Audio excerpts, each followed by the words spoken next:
کر اس مسجد کے خطیب و امام جیکٹ علماء یہ شہید ہو گئے، لیکن بلوچستان سے تعلق رکھنے والے وزیر اعظم کو یہ توفیق نہیں ہوئی کہ وہ اس مسجد میں آئے اور ان کے وارثوں سے، ان علماء سے، ان زعماء سے تعزیت کریں۔ اتنی توفیق نہیں ہوئی بلوچستان کے وزیر اعلیٰ یا ان کی حکومت سے۔ اس کی وجہ یہ ہے کہ آپ لوگ یہ بتانا چاہ رہے ہیں کہ ہم لوگ اپنی لاشوں کو چوک پر رکھ کر دھرنا دے کر نہیں بیچتے؟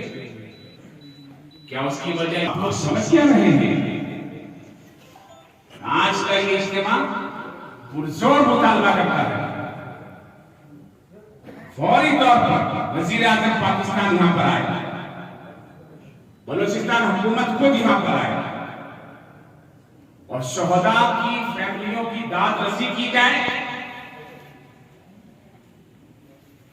ان کی علاج، معالجہ اور جملہ اخراجات جو اتنا کرپشن کرتے ہیں، ایک اجلاس میں 50-50 لاکھ روپے لگا دیتے ہیں، ہمارے زخمی ٹکڑے ٹکڑے ہو گئے۔